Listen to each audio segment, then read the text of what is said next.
Well, police is around my house, not in as large numbers as they were last night, because last night the plan was that they said there were 40 terrorists hidden in my house, and they were going to come and grab these terrorists.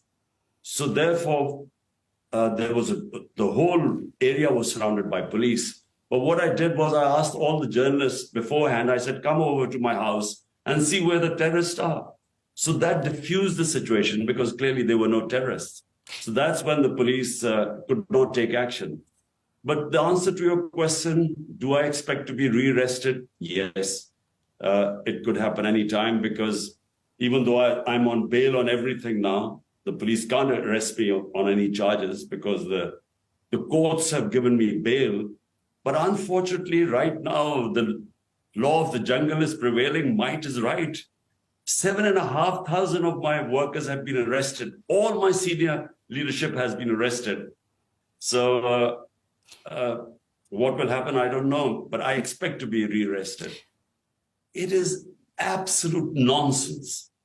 What happened was that when they illegally abducted me from the High Court precincts, it was all illegal. And the way they grabbed me, they beat my lawyers, people got injured as if I was some terrorist. And those images created this demonstrations all over Pakistan because my party is by far the biggest party, federal party in Pakistan. Now, what they did was they used these mass demonstrations that took place, they perpetuated violence, which is, I don't remember such violence. They shot dead 25 people, which we already know, but there are others which we can't know because then they started arresting 7,500 workers have been arrested. We don't know what's going on. All my leadership has been arrested. So they used that pretext to crush my party because this is the election year and my party's poll in the polls, it's 70% ratings right now. Mr. So in Khan, order to crush the party that we don't contest the elections, this is why all this is happening. Look, the protests took place when they saw me being abducted from the precincts of the High Court by the army. That's why the protests took place. There are no protests right now. There is no public disorder. But what is happening is that there's a crackdown, unprecedented crackdown taking place. I again repeat, my entire senior leadership is in jail. They get bail from court. As they come out of the court, they again get rearrested. There are women who've been arrested. A lot of the women living in awful conditions because it's extremely hot there. And unfortunately, right now, it is a reign of terror we are facing. Look, there are 150 cases on me. Out of those 150 cases, 4 were when I was in jail.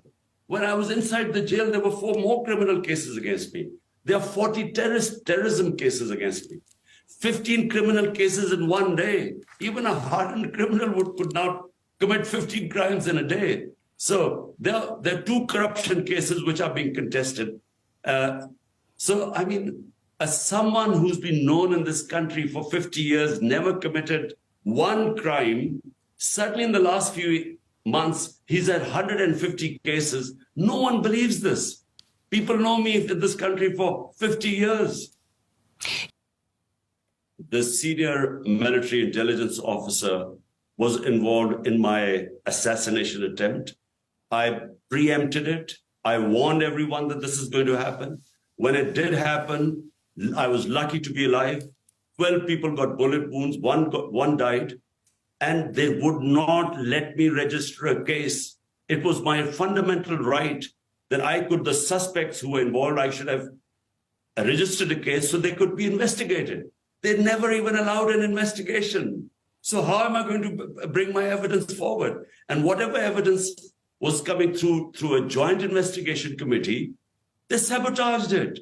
So how am I going to bring my evidence in public? And as for the charge of the army chief, well, the army who picked me up from the High Court illegally, ruled by the Supreme Court.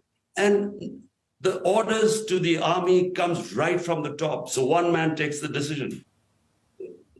Pakistan faces a huge political crisis, but even a bigger economic crisis, because we have never had such bad economic indicators like we have today. Our inflation now is worse than Sri Lanka when people came out on the streets. So unemployment, inflation are record in this country, especially inflation. And the answer to both the problems, the political crisis and the economic crisis, are free and fair elections. This is the election year. So already the Supreme Court had ruled there should have been elections on the 14th of May in 2 of the provinces. The government refused. They violated the constitution. They violated the orders of the Supreme Court. So the answer to our crises are free and fair elections.